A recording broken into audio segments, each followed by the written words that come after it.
മധ്യപ്രദേശിൽ മക്വാനി എന്ന് പറയുന്ന ഒരു സ്ഥലമുണ്ട്. ഈ മക്വാനിലുള്ള പോലീസ് സ്റ്റേഷനിലേക്ക് 2025 ഒക്ടോബർ 26 രാവിലെ ഏതാണ്ട് 9 മണിയായപ്പോഴത്തേക്കും ഒരു സ്ത്രീ വരികയാണ്. ആ യുവതിക്ക് 27 വയസ്സാണ് പറയാനുണ്ടായിരുന്നത്. ആ ഒരു സ്റ്റേഷനിലേക്ക് എത്തിയിട്ട് പോലീസിന് ഒരു മിസ്സിംഗ് കംപ്ലൈന്റ് കൊടുക്കുകയാണ്. ആ കംപ്ലൈന്റിൽ പറഞ്ഞിരുന്ന വാചകങ്ങൾ ഇപ്രകാരമാണ്: 25 ഒക്ടോബർ 25 മുതൽ തൻ്റെ ഭർത്താവിനെ കാണുവാനില്ല. തൻ്റെ ഭർത്താവ് ഒരു കൂട്ടുകാരൻ്റെ വീട്ടിൽ ഒരു പാർട്ടി ഉണ്ടെന്നും പറഞ്ഞാണ് വീട്ടിൽ നിന്ന് പോയത്. പക്ഷേ അദ്ദേഹത്തിനെ വിളിച്ചിട്ട് ഫോൺ സ്വിച്ച് ഓഫ് ആണ്. തനിക്ക് എന്തൊക്കെയോ ഭയം തോന്നി. അതുകൊണ്ടാണ് സ്റ്റേഷനിലേക്ക് എത്തിയിട്ട് ഈ ഒരു പരാതി നൽകുന്നത്. തൻ്റെ ഭർത്താവിൻ്റെ പേര് ശ്രീജൻ സാഹു എന്നാണ്. ശ്രീജൻ സാഹുവിന് 35 വയസ്സാണ് പ്രായം. ഈ കംപ്ലൈൻറ്റ് കിട്ടിയപ്പോഴത്തേക്കും പോലീസ് ഏറ്റവും ആദ്യം തന്നെ ആ സ്ത്രീയോട് ചോദിക്കുകയാണ്, ഇയാളെ കാണാതായെന്ന് നിങ്ങൾ പറയുന്നത് ഒക്ടോബർ 25, അതായത് ഇന്നലെ രാത്രി ഒരു കൂട്ടുകാരൻ്റെ വീട്ടിൽ ഒരു പാർട്ടി ഉണ്ടെന്ന് പറഞ്ഞിട്ടല്ലേ അയാൾ പോയത്. ഇപ്പോൾ പിറ്റേന്ന് രാവിലെ 9 മണി മാത്രമല്ലേ സമയമായിട്ടുള്ളൂ.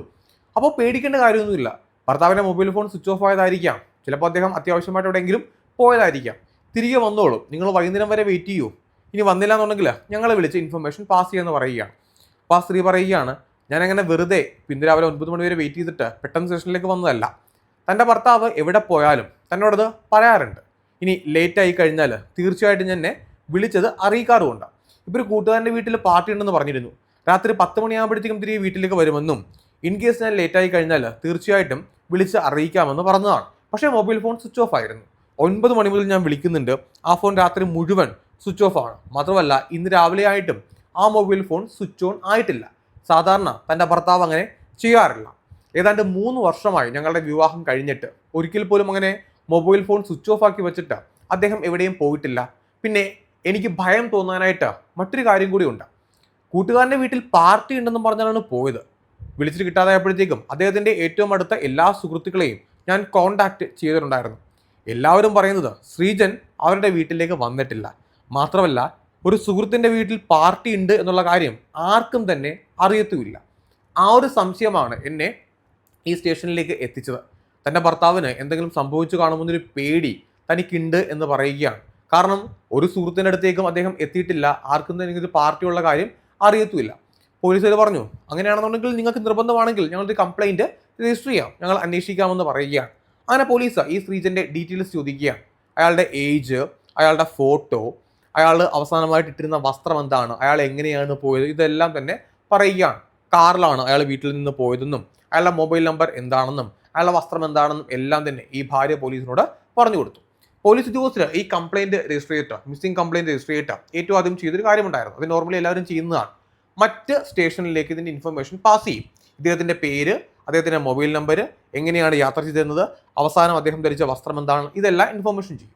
ഇങ്ങനെ ഇൻഫോം ചെയ്യുമ്പോഴത്തേക്കും മറ്റ് സ്റ്റേഷൻ പരിധിയിൽ ഇതേപോലെ എന്തെങ്കിലും ഒരു കേസ്, ഇയാളുമായിട്ട് ബന്ധപ്പെട്ട എന്തെങ്കിലും കേസ് കിട്ടിയിട്ടുണ്ടെങ്കിൽ ഏത് സ്റ്റേഷനിലാണോ ഈ കേസ് കൊടുത്തിരിക്കുന്നത് ആ സ്റ്റേഷനിലേക്ക് അതിന് ഇൻഫർമേഷൻ കിട്ടും. അങ്ങനെ എല്ലാ സ്റ്റേഷനിലേക്കും ശ്രീജൻ്റെ ഡീറ്റെയിൽസ് പോലീസ് പാസ് ചെയ്യുകയാണ്. അങ്ങനെ ആ ഭാര്യയായിട്ടുള്ള സ്ത്രീ തിരികെ വീട്ടിലേക്ക് പോവുകയും ചെയ്തു. അവർക്കൊരു സമാധാനം ഉണ്ടായിരുന്നില്ല. അതുകൊണ്ട് അവർ ഫ്രണ്ട്സിൻ്റെ അടുത്ത്, റിലേറ്റീവ്സിൻ്റെ അടുത്ത്, നെയ്ബേഴ്സിൻ്റെ അടുത്ത് എല്ലായിടത്തും ശ്രീജൻ എവിടേക്കാണോ പോകാൻ സാധ്യതയുള്ളത് അവിടെയൊക്കെ വിളിച്ച് ഇദ്ദേഹത്തെക്കുറിച്ച് അന്വേഷിക്കുകയാണ്. എല്ലാവരും ഒരേ സ്വരത്തിൽ പറയുന്നത് ഇവിടെ എവിടെയും തന്നെ അദ്ദേഹം വന്നിട്ടില്ല എന്നാണ്. അപ്പോൾ പോലീസ് ഏറ്റവും ആദ്യം കരുതിയത് ഭാര്യയെ ഒളിച്ചിട്ട്, ഭാര്യയെ പറ്റിച്ചിട്ടുണ്ട്, അയാൾ എവിടെയെങ്കിലും പോയതായിരിക്കാം. 1-2 ദിവസം കഴിയുമ്പോഴത്തേക്കും തിരികെ വരും. അതിനകത്ത് ചാടിപ്പിടച്ച് അന്വേഷിക്കേണ്ട കാര്യമൊന്നുമില്ല. ഇതാണ് പോലീസിൻ്റെ ഏറ്റവും ആദ്യത്തെ ദിവസത്തെ ഒരു ലൈൻ എന്ന് പറയുന്നത്. 2 ദിവസം കടന്നുപോയി. ഈ ശ്രീജനെ കുറിച്ചുള്ള ഒരു വിവരവും ഭാര്യയ്ക്ക് ലഭ്യമായില്ല. അങ്ങനെ ഭാര്യ വീണ്ടും സ്റ്റേഷനിലേക്ക് വരികയാണ്. അവർ പറഞ്ഞു, ഇപ്പോൾ 2-3 ദിവസമായി തൻ്റെ ഭർത്താവ് പോയിട്ട് ഇതുവരെയും തിരികെ വന്നിട്ടില്ല. മാത്രമല്ല ഇപ്പോഴും ആ മൊബൈൽ ഫോൺ സ്വിച്ച് ഓഫ് ആണ്. പോലീസിന് അപ്പോൾ കാര്യം മനസ്സിലായി. ഇത് ജസ്റ്റ് ഒരു മിസ്സിംഗ് കംപ്ലൈൻറ്റോ അല്ലെങ്കിൽ പോലീസ് ഏറ്റവും ആദ്യം കരുതിയതുപോലെ അയാൾ ഭാര്യയെ പറ്റിച്ച് എവിടെയെങ്കിലും പോയതൊന്നും ആയിരിക്കില്ല. അയാൾക്ക് എന്തോ സംഭവിച്ചിട്ടുണ്ട്. അതുകൊണ്ട് പോലീസ് ഉദ്യോഗസ്ഥർ ഈ ഒരു കേസുമായിട്ട് ബന്ധപ്പെട്ട് കൂടുതൽ ഡീറ്റെയിൽസ് ചോദിച്ചറിയുകയും ഇയാളുടെ മൊബൈൽ നമ്പർ വെച്ചിട്ട് ലാസ്റ്റ് കോൾ ആരെയാണ് വിളിച്ചിരിക്കുന്നത്, ലാസ്റ്റ് ടവർ ലൊക്കേഷൻ എവിടെയാണ് കാണിച്ചിരിക്കുന്നത്, ഇതെല്ലാം തന്നെ അന്വേഷിക്കുകയാണ്. ഈ ടവർ ലൊക്കേഷൻ പരിശോധിച്ചപ്പോഴത്തേക്കും ഒക്ടോബർ 25 അവസാനമായിട്ട് മൊബൈൽ ഫോൺ സ്വിച്ച് ഓഫ് ആകുന്നതിന് മുന്നേ തന്നെ ഇയാളുടെ ടവർ ലൊക്കേഷൻ കാണിക്കുന്നത് നർസിംഗ്പൂർ എന്ന് പറയുന്ന സ്ഥലം കേന്ദ്രീകരിച്ചാണ്. ഈ നർസിംഗ്പൂരിലുള്ള ഒരു ഫോറസ്റ്റ് ഏരിയയിലാണ് ഇയാളുടെ മൊബൈൽ ഫോൺ അവസാനമായിട്ട് കാണിക്കുന്നത്. മാത്രമല്ല ഈ മൊബൈൽ ഫോൺ ഇപ്പോൾ ഉദാഹരണത്തിന് ഇയാൾ ഭാര്യയെ പറ്റിച്ച് വേറെ ആരുടെയെങ്കിലും കൂടെയോ ഭാര്യ അറിയാത്തൊരു കാര്യമായിട്ട് കടന്നു കളഞ്ഞതാണെന്നിരിക്കട്ടെ, അങ്ങനെയാണെങ്കിൽ ഈ മൊബൈൽ ഫോൺ സ്വിച്ച് ഓഫ് ആക്കാം, ആ സിം ഇയാൾക്ക് ഉപേക്ഷിക്കാം. ആ നമ്പറിലേക്ക് ഇയാൾക്ക് എന്ത് ചെയ്യാൻ വേണമെങ്കിൽ വേറൊരു സിം കാർഡ് ഇൻസേർട്ട് ചെയ്യാം.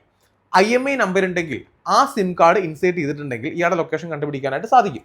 പോലീസ് ആ രീതിയിലും പരിശോധിച്ചു. പക്ഷേ ഇയാളുടെ മൊബൈൽ ഫോൺ സ്വിച്ച് ഓൺ ആക്കിയിട്ടേയില്ല. സ്റ്റിൽ ഇപ്പോഴും അത് സ്വിച്ച് ഓഫ് തന്നെയാണ്. മാത്രമല്ല, ഈ നർസിംഗ്പൂർ എന്ന് പറയുന്ന ആ ഒരു ഫോറസ്റ്റ് ഏരിയ കേന്ദ്രീകരിച്ച് അവസാനത്തെ ലൊക്കേഷൻ കാണിക്കുമ്പോൾ ഇയാൾ എന്തിനാ ആ ഫോറസ്റ്റ് ഏരിയയിലേക്ക് പോകണം? അത് വലിയൊരു കാട് പ്രദേശമാണ്. അവിടെ പോയിട്ട് ഒരാളെ തിരഞ്ഞ് കണ്ടുപിടിക്കുക എന്ന് പറയുന്നത് പോലീസിന് വളരെ ദുഷ്ക്രിയമായിട്ടുള്ള ഒരു കാര്യമാണ്. പോലീസ് ആ പ്രദേശത്തേക്ക് എത്തി. പക്ഷേ അയാൾ എവിടേക്ക് പോയി? കാരണം അവിടെ അത് തന്നെ ഏക്കർ കണക്കിന് ഒരുപാട് ഏരിയ ഉണ്ട്. അത് എവിടെയാണെന്ന് വെച്ച് പോലീസ് അന്വേഷിക്കും. പോലീസിന് ഒരു എത്തും പിടിയും കിട്ടിയില്ല. അങ്ങനെ പോലീസ് മറ്റൊരു കാര്യം കൂടെ ചെയ്യുകയാണ്. ഈ ഒരു നർസിംഗ്പൂരിലുള്ള ആ ഒരു ഫോറസ്റ്റ് ഏരിയയിലേക്ക് ഈ ശ്രീജൻ എത്തുന്നതിന് മുന്നേ വീട്ടിൽ നിന്ന് അയാൾ വേറെ എവിടേക്കെങ്കിലും പോയിട്ടുണ്ടോ എന്ന് കൂടെ ലൊക്കേഷൻ പരിശോധിക്കുകയാണ്. അങ്ങനെ നോക്കിയപ്പോൾ ഇയാളുടെ വീട്ടിൽ നിന്ന് ഇയാൾ ഡയറക്റ്റ് ആ കാട്ടിലേക്കല്ല പോയിരിക്കുന്നത്, ആ പ്രദേശത്തേക്കല്ല പോയിരിക്കുന്നത്. നേരെ മറിച്ച് അതിനു മുന്നേ മറ്റൊരു സ്ഥലത്ത് ഇയാളുടെ ലൊക്കേഷൻ ഒരുപാട് സമയം കാണിക്കുന്നുണ്ട്. അത് ഹോട്ടൽ ജൽസ എന്ന് പറയുന്ന ഒരു ഹോട്ടലാണ്. ഈ ഹോട്ടൽ ജൽസയിൽ ഏതാണ്ട് ഒരു മണിക്കൂറിൽ കൂടുതൽ അയാൾ സ്പെൻഡ് ചെയ്യുന്നുണ്ട്.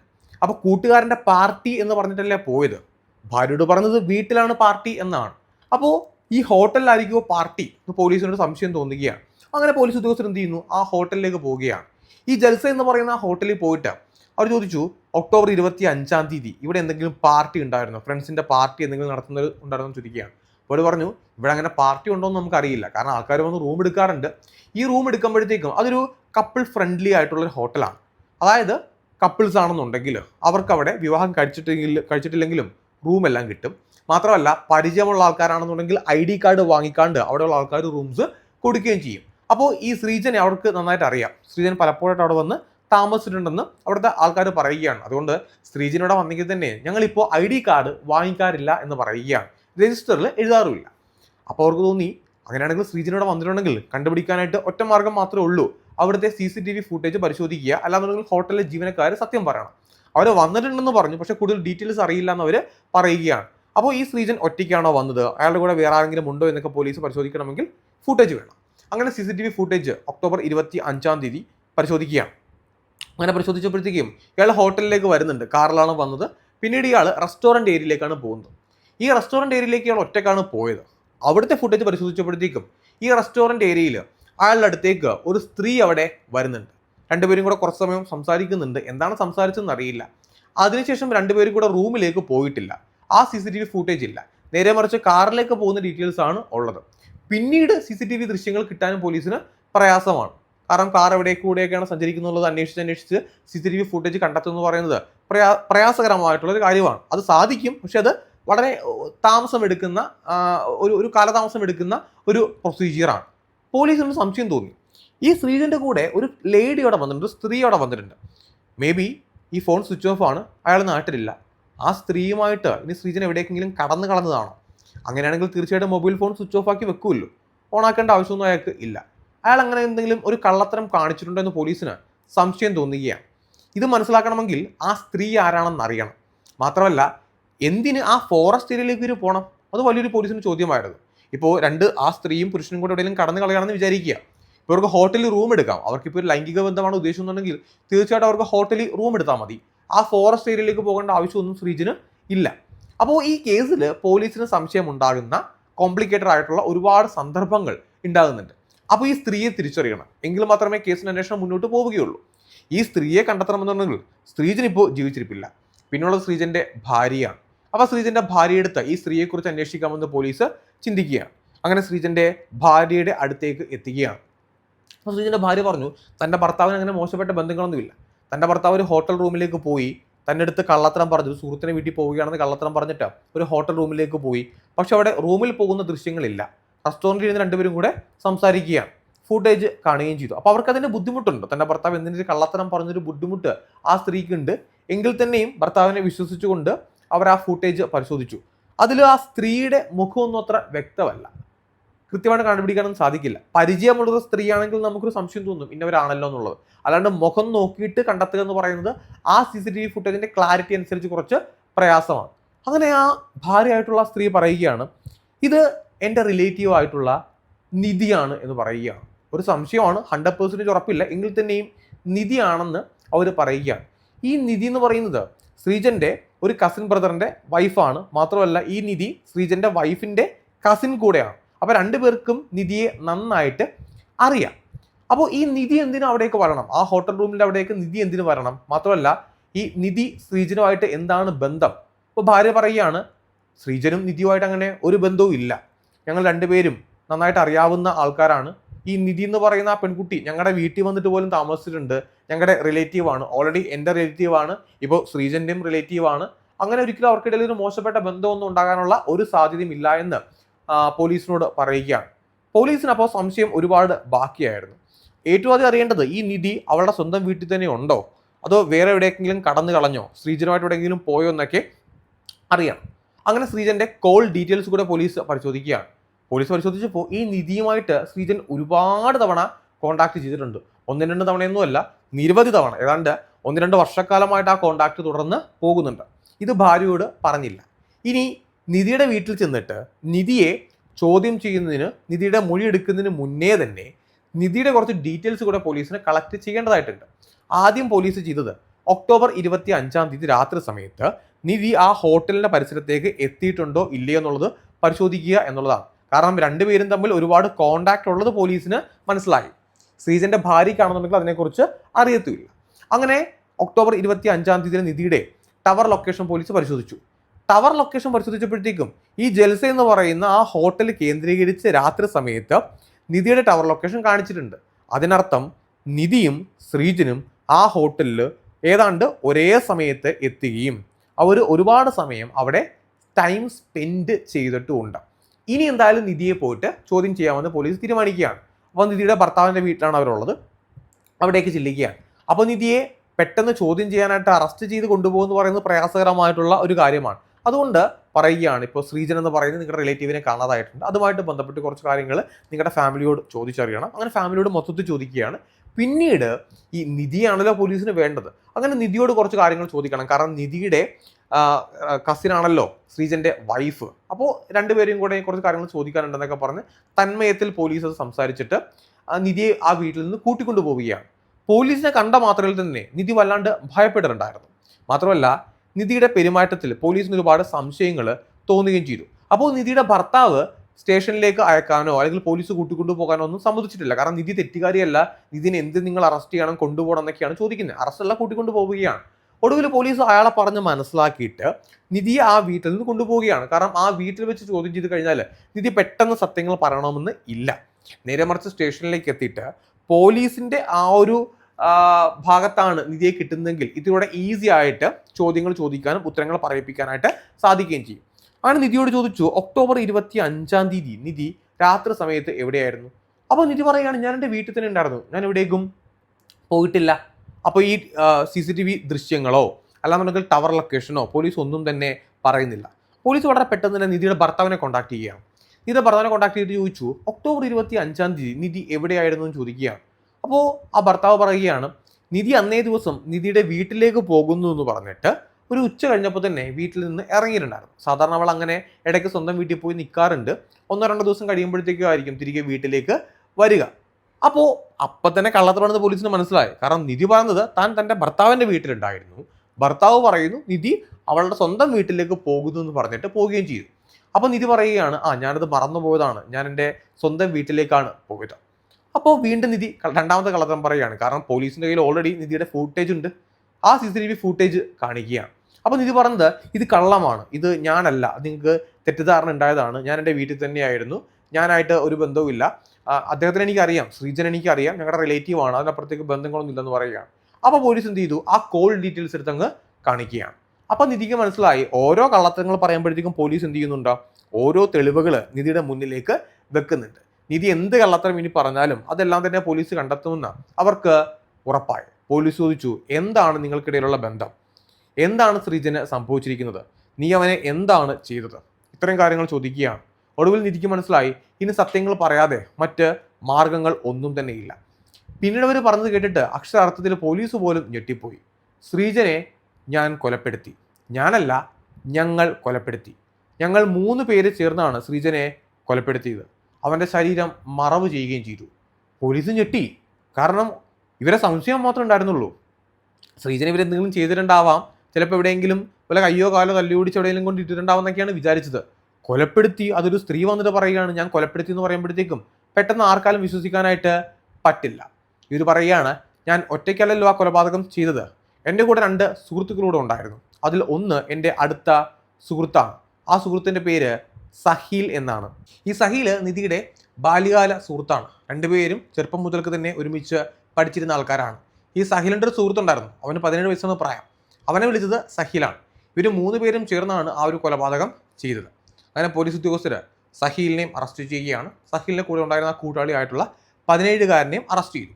ഇവരത് 3 പേരതും പോലീസ് ചോദിക്കുകയാണ്, നിങ്ങൾ ഇയാളുടെ മൃതശരീരം, ശ്രീജന്റെ മൃതശരീരം എവിടെ കൊണ്ടുപോയിട്ടാണ് ഒളിപ്പിച്ചത്?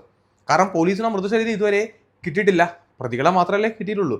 അവർ പറയുകയാണ് നർസിംഗ്പൂരിലുള്ള ആ ഒരു ഫോറസ്റ്റ് ഏരിയയിലാണ് ഞങ്ങൾ ആ മൃതശരീരം കൊണ്ടുപോയിട്ട് ഒളിപ്പിച്ചിരിക്കുന്നത്. പോലീസ് ഇവിടെ തിരച്ചിൽ നടത്തിയിരുന്നു, പക്ഷേ ഒരു ഗുണവും കിട്ടിയില്ല. അങ്ങനെ ഇവരെ കൂടെ ആ ഒരു ഏരിയയിലേക്ക് കൊണ്ടുപോവുകയാണ്. നിധി പറഞ്ഞു എവിടെയാണ് ആ മൃതശരീരം ഒളിപ്പിച്ചതെന്ന് എനിക്ക് കൃത്യമായിട്ട് അറിയില്ല, കാരണം ബാക്കിയുള്ള 2 ആൾക്കാർ ചേർന്നിട്ടാണ് ആ മൃതശരീരം ഒളിപ്പിച്ചത്. ലാസ്റ്റ് പോലീസ് ഒരുപാട് ചോദിച്ചിട്ട് ഇവർ പല സ്ഥലങ്ങൾ പറഞ്ഞു. ലാസ്റ്റ് സഹി കെട്ടിയിട്ട് ഒരു പാറക്കെട്ടിൻ്റെ കാര്യം പറയുകയാണ്. ആ പാറക്കെട്ടിൻ്റെ അവിടെ കൊണ്ടുപോയിട്ടാണ് ഞങ്ങൾ ആ മൃതശരീരം ഒളിപ്പിച്ചത്. അത് ഈ കാടിൻ്റെ ഉൾഭാഗത്തായിട്ടാണ്, ഒരുപാട് പോകണം. അങ്ങനെ അവിടെ പോയിട്ട് പോലീസ് തിരച്ചിൽ നടത്തുകയാണ്. ഡോഗ് സ്ക്വാഡൊക്കെ എത്തി. ഏതാണ്ട് 2 ദിവസത്തെ തിരച്ചിലിന് ഒടുവിലാണ് ആ ഒരു പാറക്കെട്ടിന് ഇടയിൽ നിന്ന് ശ്രീജന്റെ മൃതശരീരം പോലീസിന് ലഭ്യമായത്. ഈ മൃതശരീരം കിട്ടിയ സമയത്ത് അത് ഏതാണ്ട് അഴുകിയ അവസ്ഥയിലായിരുന്നു. കാരണം ഓൾറെഡി ഈ കൊലപാതകം നടന്നിട്ട് 4-5 ദിവസം കഴിഞ്ഞിട്ടുണ്ട്, മഴയും പെയ്തിട്ടുണ്ട്. അതുകൊണ്ട് മൃതശരീരം കാണുമ്പോൾ തന്നെ വല്ലാത്തൊരു അറപ്പ് തോന്നുന്ന അവസ്ഥയിലായിരുന്നു. ആ മൃതശരീരം പോലീസ് പരിശോധിക്കുകയാണ്. ഒരുപാട് ബ്ലഡ് പോയിട്ടുണ്ട്. ഈ നെഞ്ചിൻ്റെ ഭാഗത്തൊക്കെ കത്തികൊണ്ട് കുത്തിയ പാടും ഒരുപാട് ബ്ലഡ് പോയ അവസ്ഥയുണ്ട്.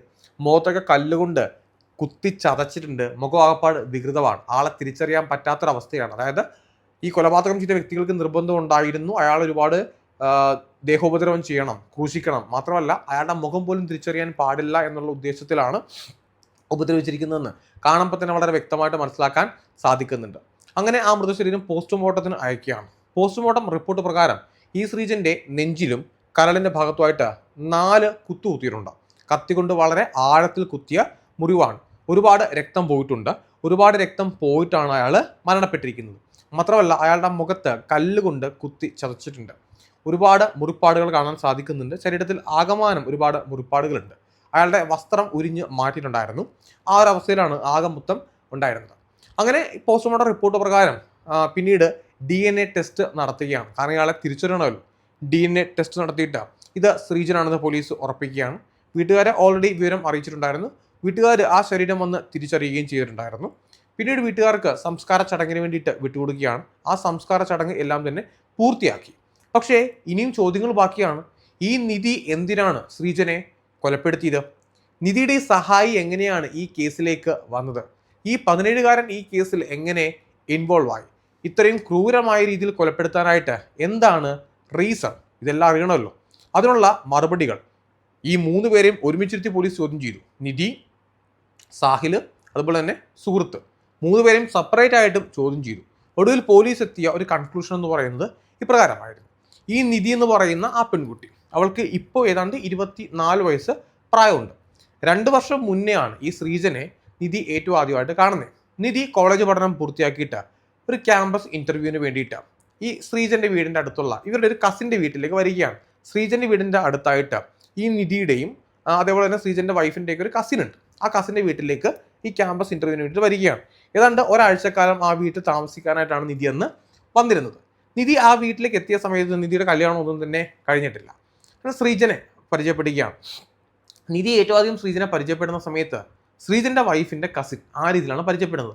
നിധിയെ കാണാനായിട്ട് അതീവ സുന്ദരിയായിരുന്നു. അപ്പോൾ ശ്രീജന് നിധിയോടൊരു താല്പര്യമൊക്കെ തോന്നുകയാണ്. ഒരാഴ്ച ആ വീട്ടിൽ ഉണ്ട് താനും. അങ്ങനെ പലപ്പോഴായിട്ട് നിധിയെ ശ്രീജൻ വന്ന് കാണാൻ വേണ്ടി തുടങ്ങി, തമാശകൾ പറയാൻ തുടങ്ങി, സ്വന്തം വീട്ടിലേക്ക് ക്ഷണിക്കുകയും അവിടേക്ക് ഒരുപാട് സമയം സ്പെൻഡ് ചെയ്യുകയും ചെയ്തു.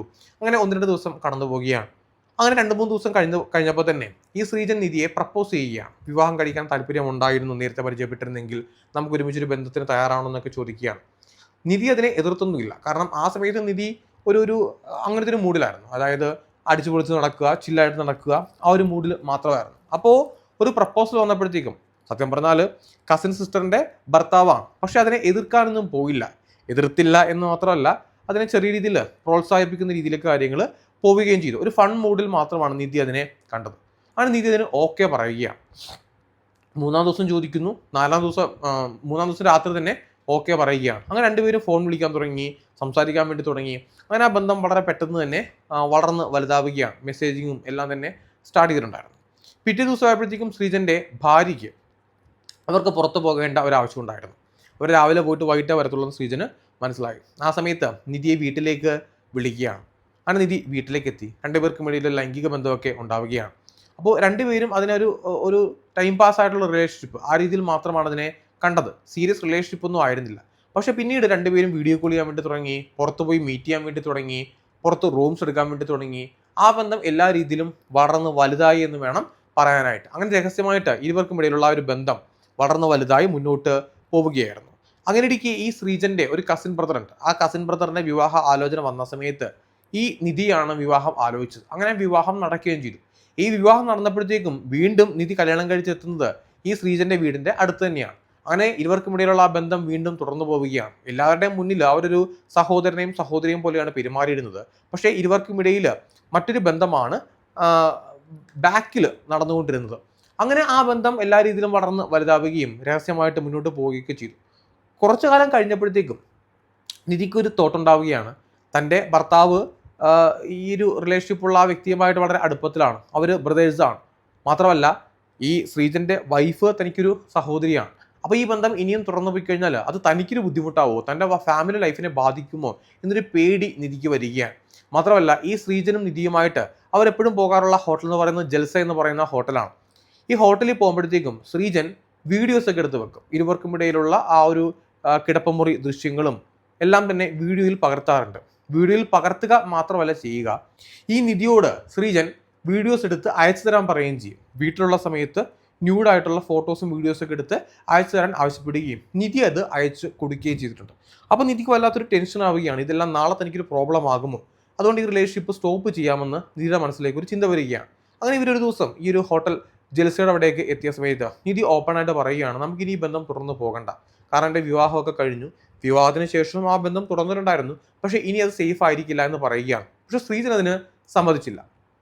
ശ്രീജൻ പറഞ്ഞു, ഞാൻ ഓൾറെഡി വിവാഹം കഴിഞ്ഞ് നിൽക്കുന്ന സമയത്താണല്ലോ നമ്മുടെ ഈ ബന്ധം സ്റ്റാർട്ട് ചെയ്തത്, പിന്നെ നിന്റെ വിവാഹം കഴിയുന്ന സമയത്ത് മാത്രം എന്താണ് ഇത്ര പ്രത്യേകത, അതുകൊണ്ട് ആ ബന്ധം നമുക്ക് അവസാനിപ്പിക്കാൻ പറ്റില്ല, ഇനിയും തുടർന്ന് തന്നെ പോകണം എന്നൊക്കെ പറയുകയാണ്. പക്ഷേ നിധി അതിന് സമ്മതിച്ചില്ല.